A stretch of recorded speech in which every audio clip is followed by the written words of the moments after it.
Hello, this is Jeffrey Milburn, and this is the Omni Art Salon number 289. It is the second part of channeling George Harrison with David Young.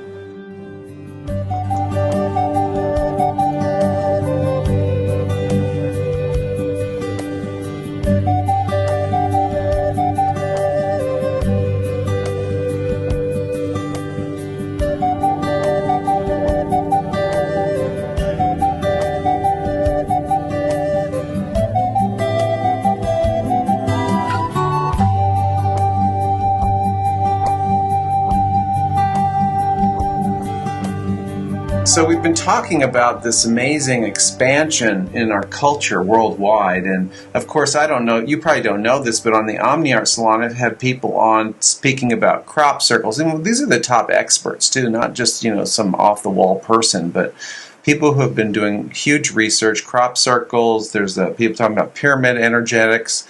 There's still a great expansion of understanding how they work. And I think the bottom line for me is it's showing that humanity not only has an ancient past, it has an unlimited future.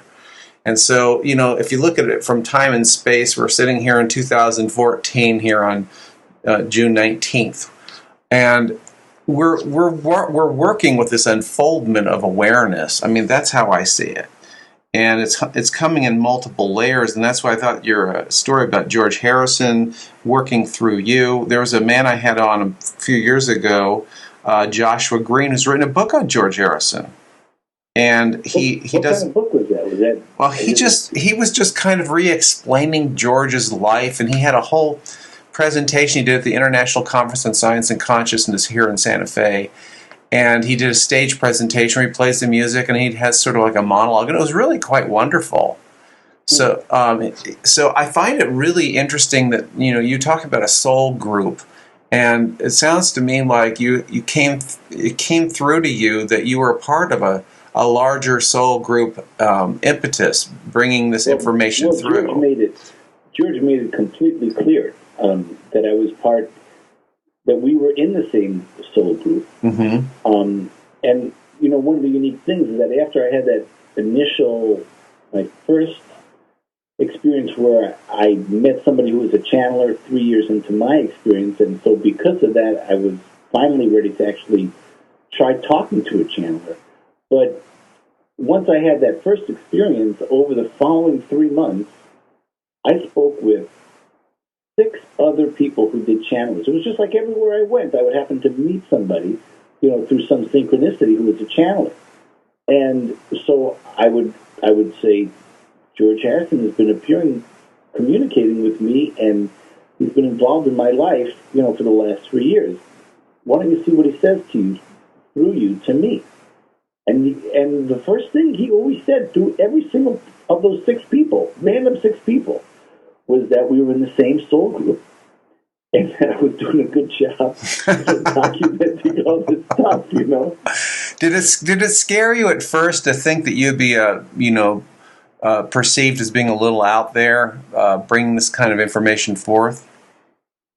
Well, that's an interesting question. You see, when this started, I'd been a student of Eckankar for 27 years when this started. So I had been meditating 20 to 30 minutes a day, once or twice every day, for 27 years. So, and I had also sold 1 million CDs of my meditation music, whether it was, the instrumental music or the, I had CDs that had cheesy love songs, like 60s and 70s in the style of like Kenny G, and then I had the meditation CDs, Mm-hmm. So I was a respected person in the music field because I had done the almost impossible. I had sold 1 million CDs without any corporate help, and I had done this, over this time period, and there were very few people who could say they've sold 1 million of anything. So because I, not only I had talent musically, but I had certain talents for, marketing myself. Once I figured out I had a product that people were interested in, because the whole spiritual generation over the last 20 years, if you want to call it spiritual awakening, the the most important thing for them would be to have a CD that when they listen to the CD, it would bring them a sense of peace and calm, but that would also open them up or inspire them to have a spiritual experience, And because there's not many things in life that can actually change our consciousness or our vibration like music can, because music is vibration. And so, if you put on, loud music in a room with a bowl of water, you can see the water, being moved by that loud vibration. Our body is 90% water. So when we listen to music, our body is vibrating to the vibration of the music. Absolutely. And I happen to have, I really, after all this time, I just figured out about a year and a half ago why my music has such a profound effect on people. And because I've been meditating for 30 years, whenever you meditate, you know that the first 5 minutes you're dealing with your mind just jumping all around and, the mouse in the little cage just going round and round. And then after about 10 minutes, you get a little bit of peace, Mm-hmm. You get a little bit of separation in between your thoughts. And then if you stay in it another 10 minutes, now your thoughts are a little bit further apart, which means that we can receive more from the Great Spirit because our mind is not getting in the way. Our mind can only think of one at a time. It's like a mouse on your computer, like that little arrow. You could put it on the left side, and you can then put it on the right side, but you can only be in one spot at a time. And our mind can only comprehend one thing of information at a time. So, for example, if we're having a negative thought, when that negative thought ends, if we give a little space, then we can replace it with a positive thought. But you can't have a negative thought and a positive thought at the same time. Mm-hmm. And so,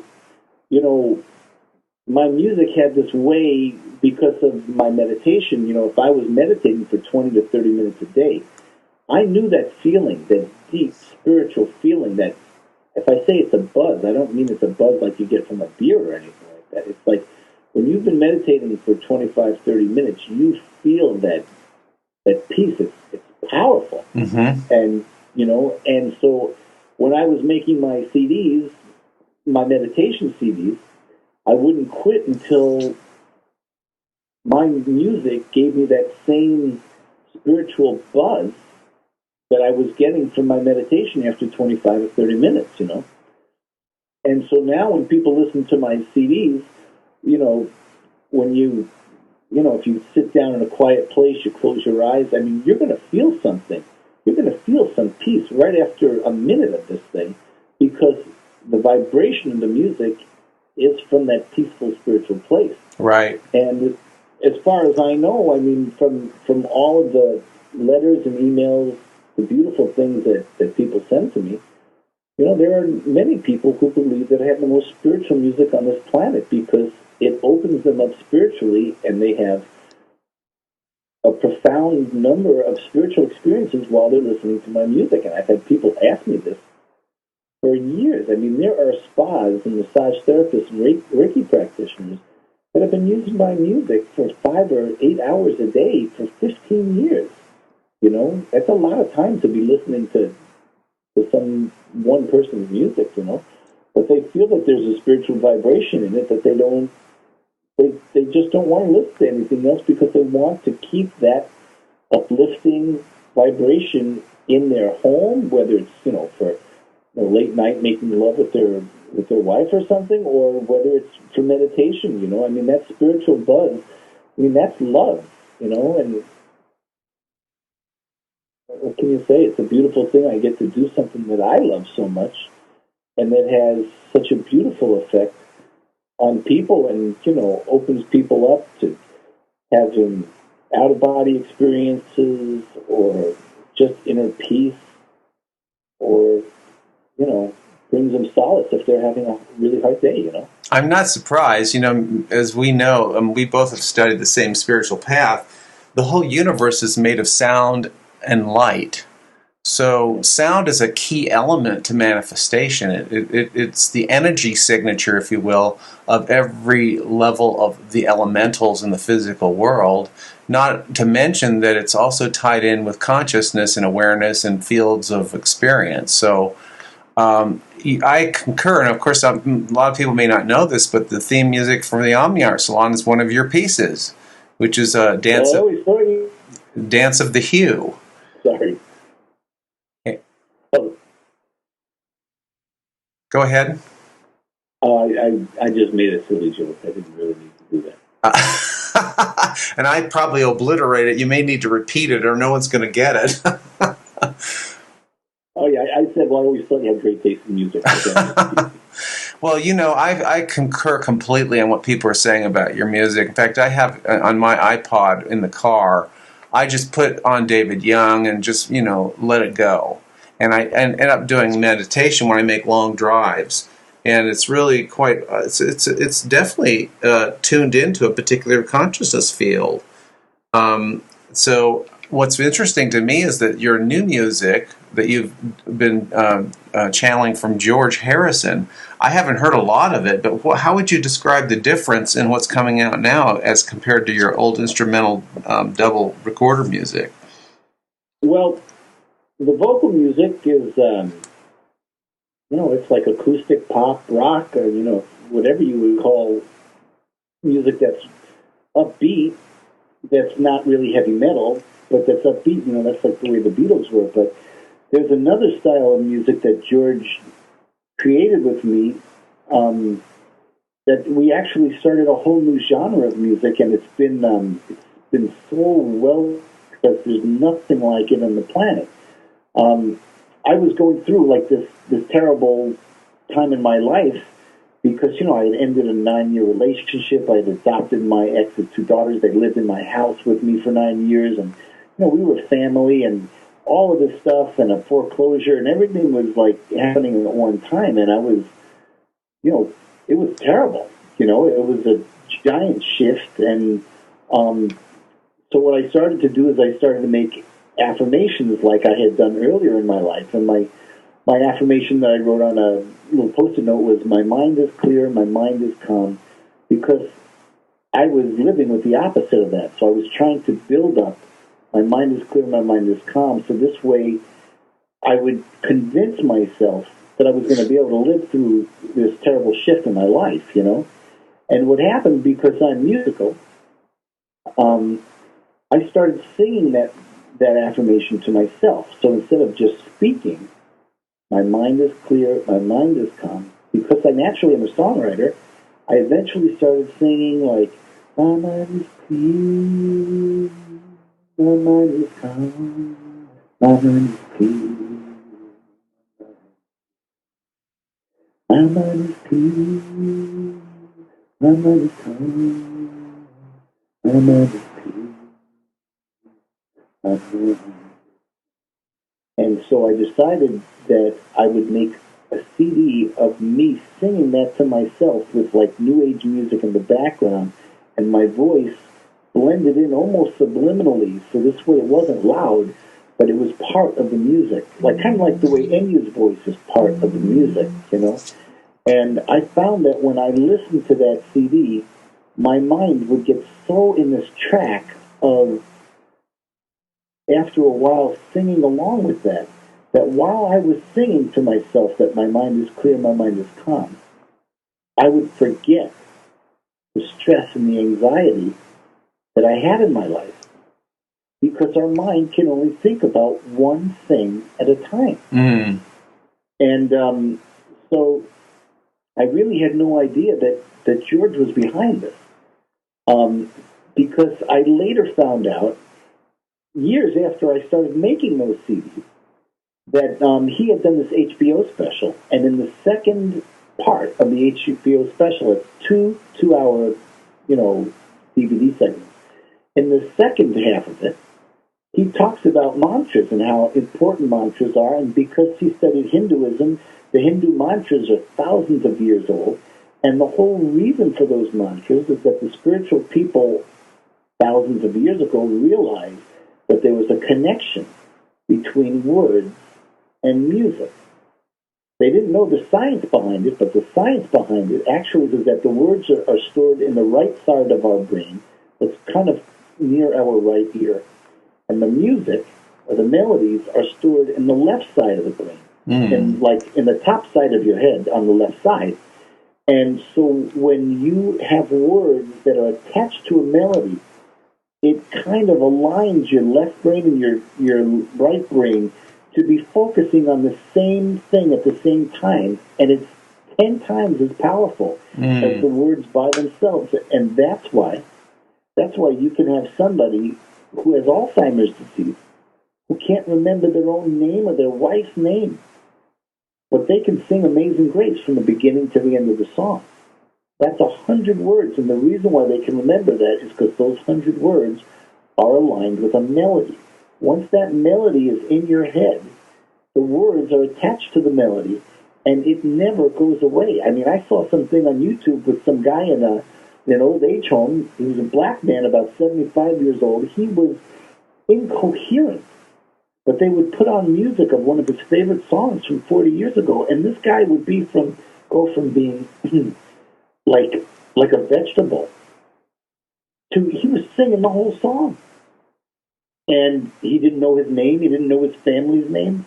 But you see the power of this thing. And so the Hindu mantras was something that George studied about. And so he was using this with me so I could find peace again and I could combat this terrible stress and anxiety from my life, going from, being a millionaire to going to trying to reinvent myself, And then the next one that he had me do was, I have everything I need and all is well. Because when I was wondering and worrying what was going to happen in my life 5 years from now and 10 years from now and wondering what the heck is going to happen to me, it put me in that place of stress and fear and doubt and worrying and all that other terrible stuff, But as long as I was listening to my CD that I made for my own medicine, which was called I Have Everything I Need and All Is Well. In this moment, you know what I mean? Right now in this moment, I have air I need to breathe. I have water I need to drink. I have food to eat. I have what I need in this moment. So if I focus on this moment, I do have everything I need and all is well. It's just when I project into the future and worry, then I wasn't good, And so I made those first two CDs for me. I didn't make those for anybody else. I made them for me so I could listen to them, and I found that I felt better by listening to them. Then years later, the American Psychological Association, accepted these, and I was able to exhibit at the psychology shows, and psychologists started buying these CDs because there was nothing besides different drugs for depression that they could give to their patients that would make them feel better.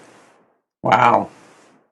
And so, I went through a whole process because nothing is allowed to exhibit in the American Psychological Association conventions if it is not psychologically therapeutic. Right. It has to be medicinal, And so, I started exhibiting there, and I ended up making 6 different affirmation CDs. It's one song for an hour. Totally relaxing, just like my new age, my flute music, and there are flutes and all relaxing instruments on it, but blended into the background every 2 or 3 or 4 minutes would be my voice in a very gentle tone singing whatever the title of the album is. So the third one I made was called I Am a Blessing and I Am Loved. I actually had a friend who had a breakup about a year before, and I said, what would be the opposite of the way you feel? Because she had such a hard time getting over that breakup. She said the opposite would be, I am a blessing and I am loved.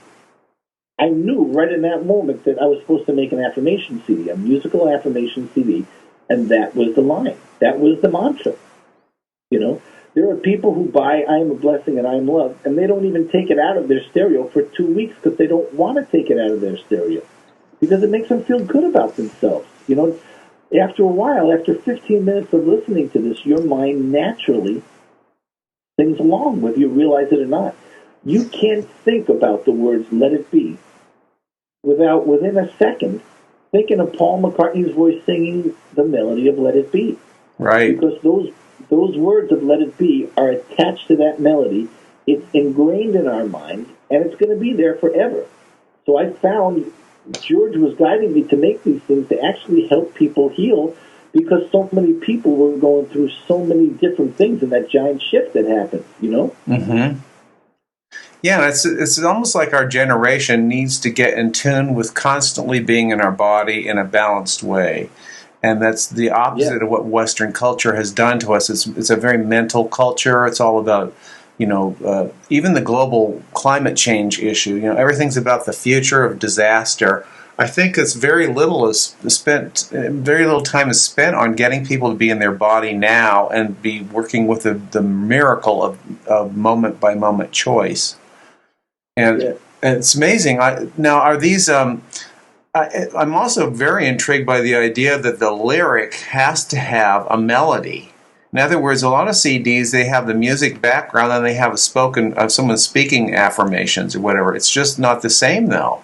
It's really got to be. It's not the same. And the other thing, even though I'm sure some people will disagree with me on this, but there are Sanskrit affirmations where these melodies and words are sung in Sanskrit. Mm-hmm. I'm sorry, but I don't speak Sanskrit and I don't understand Sanskrit. So those melodies, they're beautiful melodies, but those words are not helping my mind heal itself. Right. If my mind is stressed out because I'm afraid that I'm losing my job or whatever, I need something that's going to bring peace to that part of myself that needs the healing. I mean, if you stub your toe, you're not going to put an eye drop in your eye because that's your toe. It's not your eye. You know what I mean? Mm-hmm. So you got to put something on right on your toe. If you have something in your life that we spend so much of our time worrying about the future. I was just telling somebody the other day, can you imagine, we never know if life is going to end next week or next year or 10 years from now. I mean, can you imagine how much time we spend wasting on worrying about things that never end up being a part of our life? Right. And what happened if the world would end a month from now, and somebody in heaven was saying to you, well, what did you do your last month of your life? And you'd say, well, I was worrying about my bills the whole last month of my life. I mean, what's the point?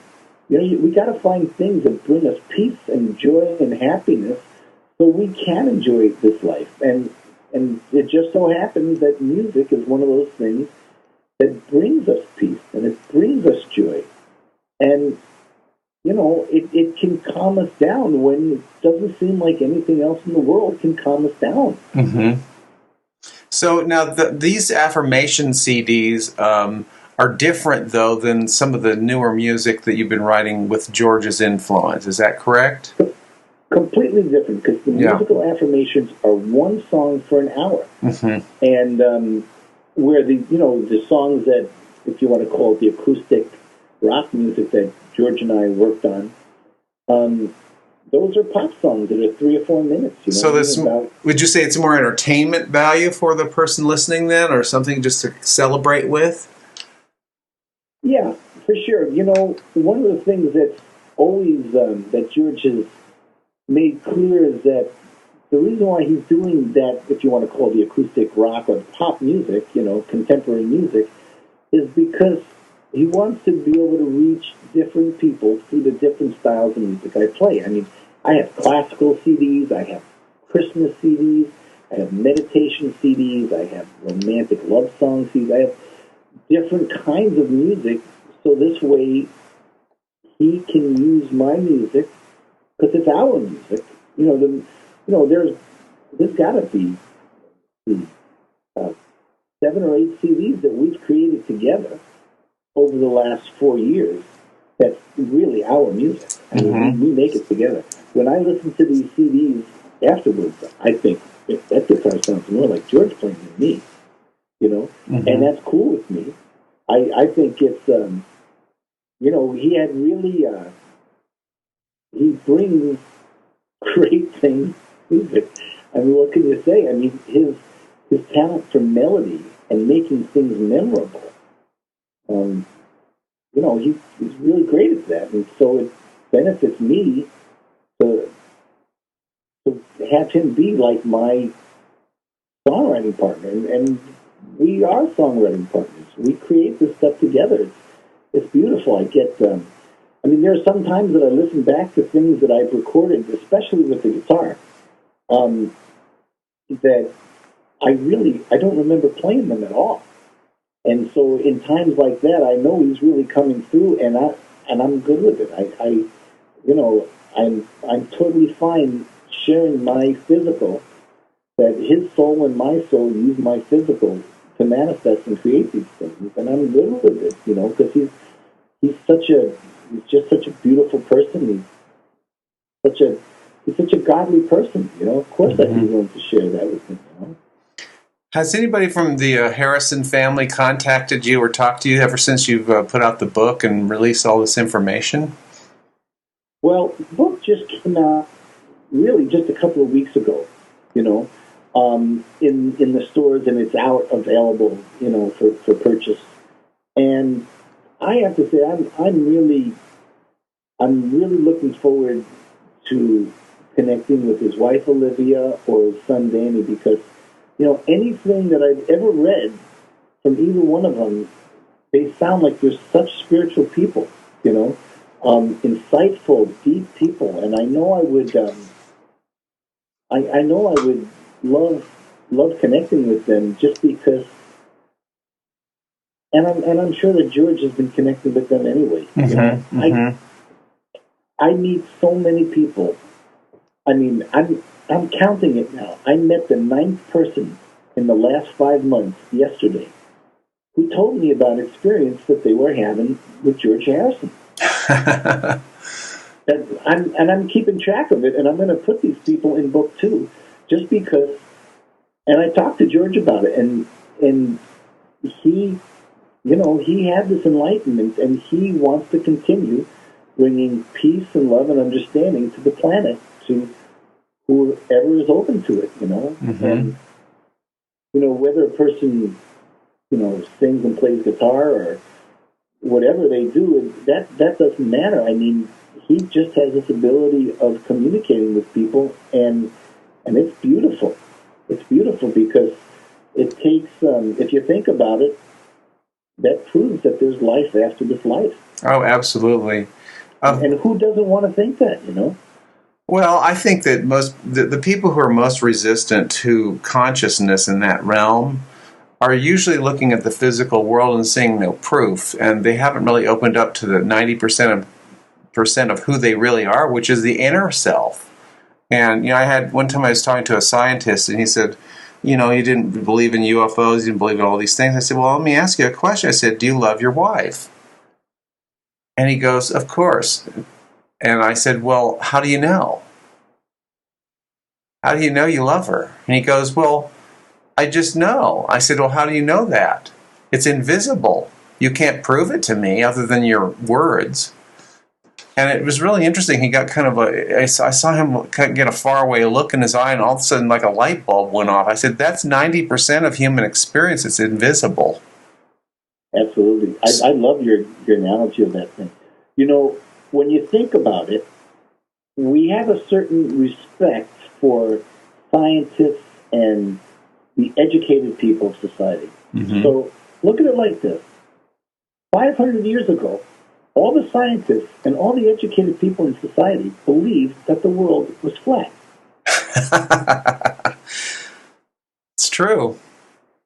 And it's interesting to me. I mean, over the years, I've interviewed different people, scientists. Amit Goswami comes to mind, who's a physicist, and there's people who are in the scientific realm who are really out on the leading edge of discovery, and then there's this gigantic group of people who are basically repeating what somebody else discovered.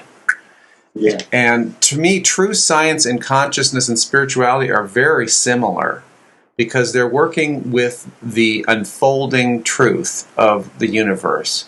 And I always look for the scientist who's interested in the other dimensions, because I think that's really where most of the action is in human life. If you're just working with what's here already, you're just working with that 10%. Well, what scientific proof is when you have a consistent outcome from two chemicals being brought together, or a pattern of a specific outcome. Right? Yes, it's called empirical information. Yeah, absolutely. So when you have 5,000 medical doctors meeting at a medical convention, and all 5,000 of those surgeons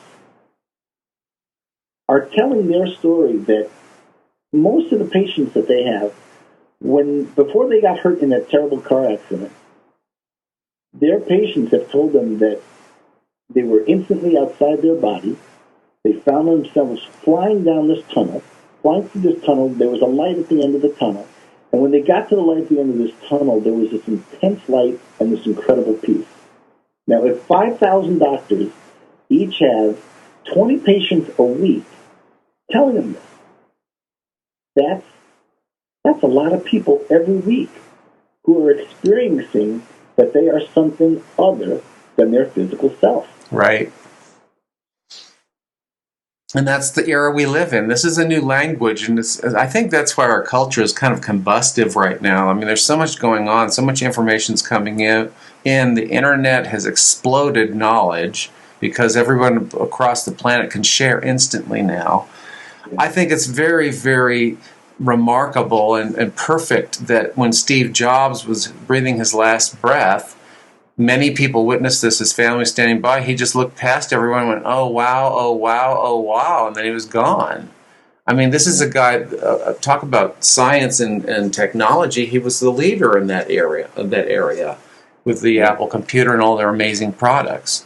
And yet it has this whole spiritual component to it. So I really believe that our time frame is about this level of consciousness and, understanding the invisible realms and how they interact with the physical, and just seeing ourselves as multidimensional beings and not just physical bodies running around on one planet in this huge universe.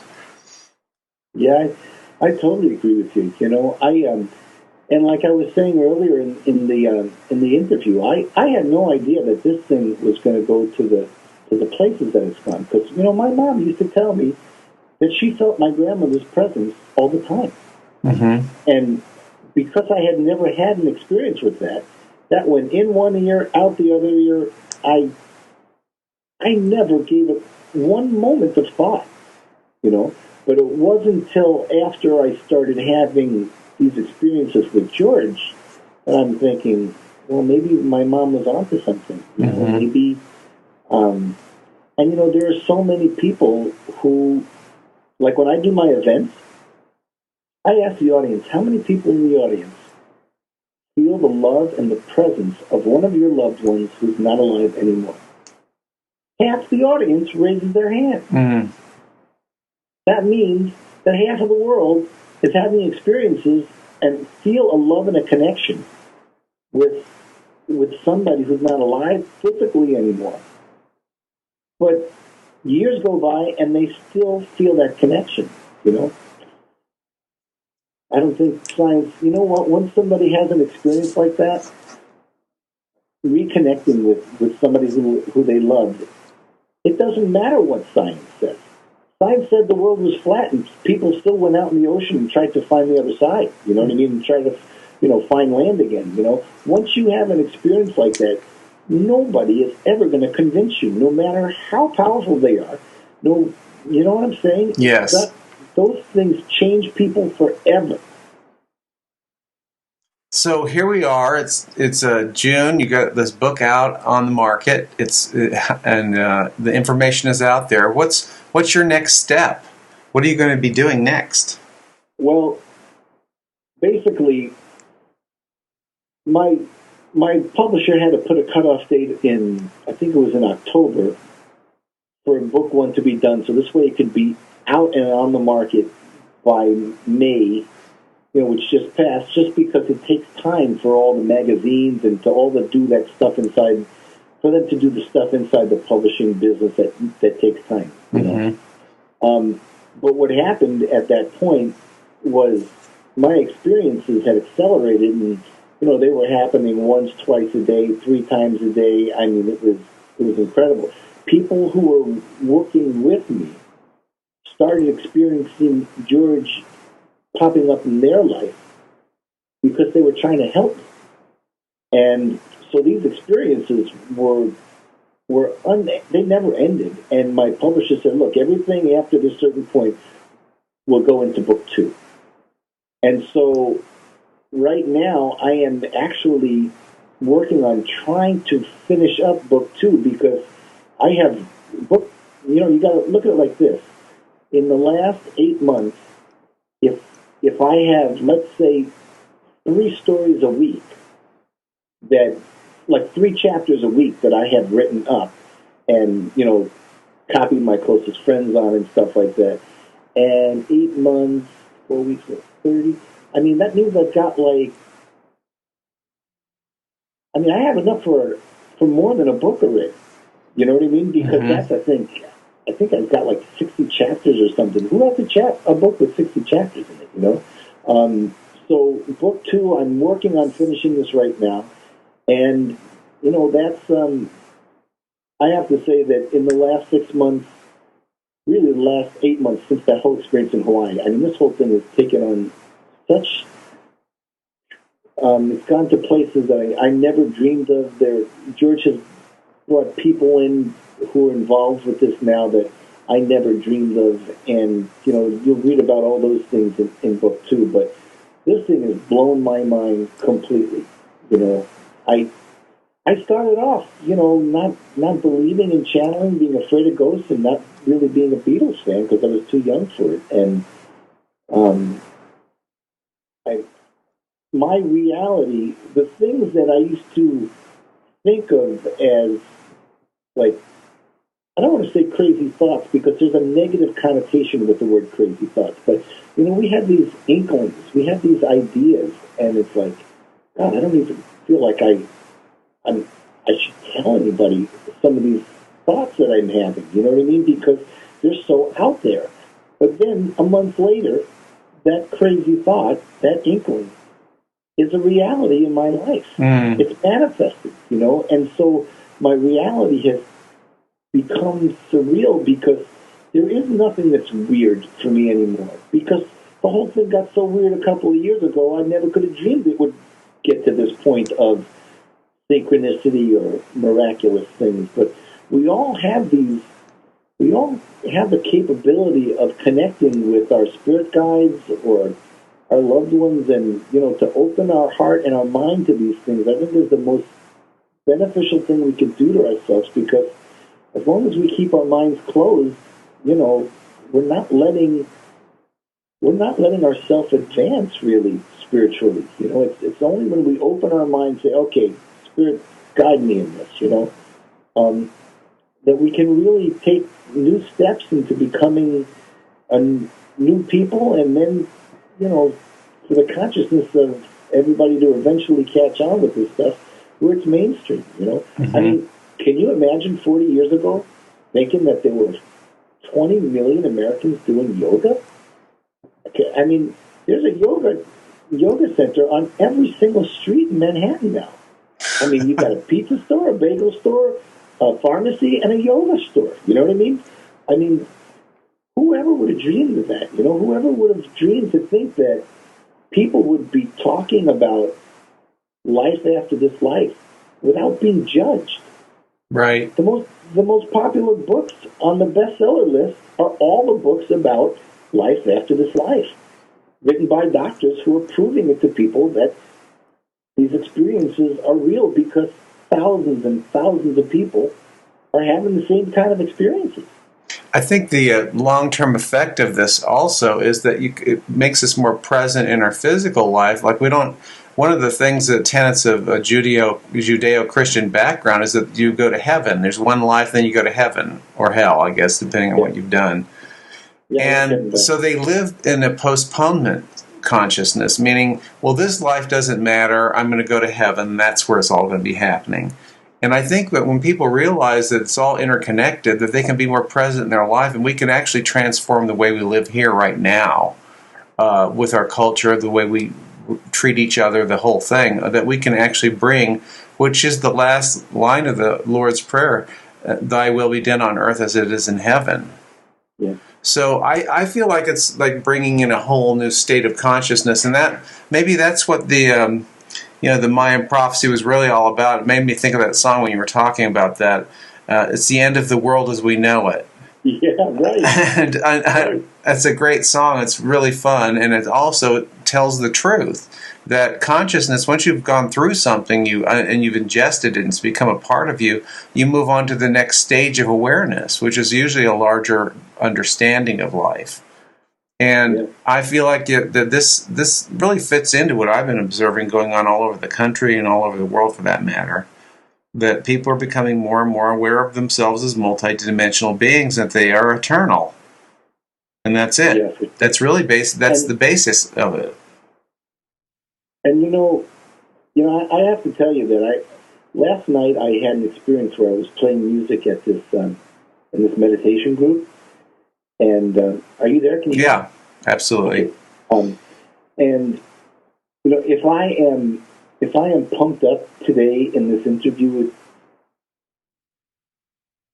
because something happened last night in this meditation group that while I was playing, that it was the first time anything like this had happened, and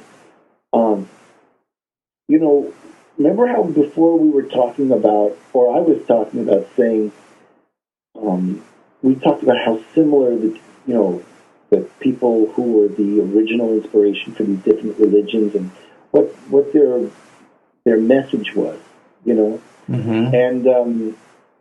And there's, the more this experience goes along, the more I see that this positive force is not only a positive force in like this heavenly force, the Holy Spirit, the Great Spirit, like we hear, we know what that is, what I'm referring to.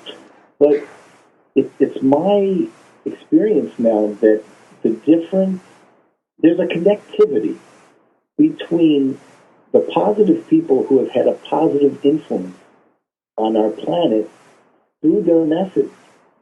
And last night I was at this meditation group, and I did 2 half-hour meditations.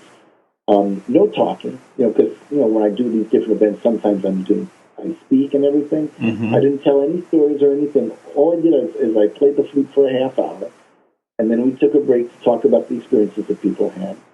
And then we did the second half hour. And it was, it was really, really out there. It was, the flute, what was coming through was just totally taking me out there. And it was taking everybody out there as well. And when the second meditation was over, I asked, well, did anybody have any experiences, And this young guy who was about 25 years old said, Jesus was in the room. And he said, Jesus, what are you doing here? And he said, I'm here to watch over the proceedings. That's the words that he said to him. Mm-hmm. And I grew up in a Jewish family. My knowledge of anything regarding him is minimal. And so I really didn't know what to think about that, because I had never had anybody experience Jesus at one of my workshops, you know what I mean, or one of these spiritual events or musical meditations, And as I was packing up, getting ready to leave, this woman came up to me and she said, I just wanted to let you know, I saw Jesus in the room also. And, can you imagine? So then on my way home, as I was leaving the event, I called up Bob Murray, who's the channeler who has helped me understand so much about this. And when there's, something really important that I want to make sure I'm getting the message right, I call up Bob. And he's the guy who wrote that book, The Stars Still Shine. And, so I asked him, because he is so good at this. I'm so good at playing music because I've been doing it my whole life, and he's so good at doing this channeling because he's been doing it most of his life, And George said that, he and Jesus are good friends. They're on the same team. They're doing positive things. They're trying to bring peace and love and understanding. And I shouldn't be surprised if this thing continues. It just blew my mind, and so I was so pumped up from this whole thing because I had been typing the story into my computer to be put in book 2. And, I just finished right before we started our interview. So, if I sound pumped up, that's why, I think it's great. I feel like it's a little snapshot of what's happening, and it's a great story, David. I mean, I really enjoyed the book. It's an easy thing to read. And for anybody listening, I just encourage them to go on Amazon and pick it up, unless you have a different place that you think is better for them to get it. Amazon's so great because they can ship it. But, they can get it Barnes & Noble or Amazon, or they can get it on my website, which is davidyoungmusic.com. Yeah. But we've kind of run out of time here, and we could probably talk for a whole nother hour. But I have to say that this is the end of it. I guess I would ask you just one last question, and that is, if there's one thing you'd like to tell everyone that they seem to be missing, but they're not getting, but they really need to know, what would that one thing be? Just open your mind up to possibilities. If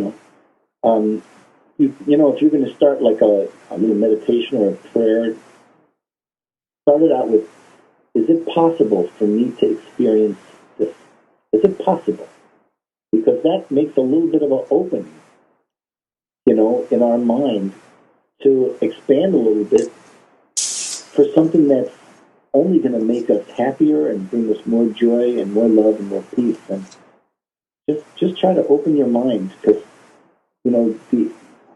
our thoughts and our attitudes, sometimes they're a necessary thing for us, but if we open our mind a little bit more, I mean, you can never predict the amazing things that are going to happen to you. Thank you so much, David. I appreciate every minute you've spent today, and looking forward to more of your creations. Thank you, bro. You have a great one. You too. Okay. Bye. Bye.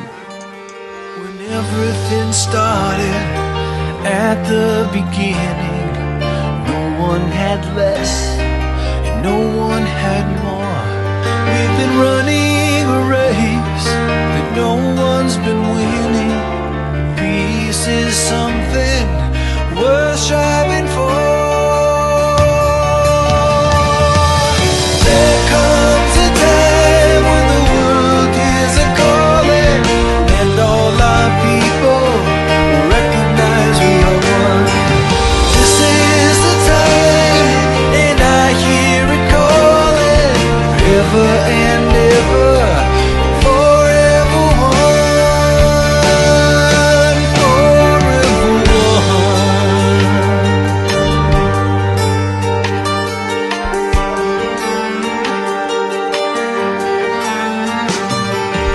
Every faith and every religion was born to connect us, not keep us apart.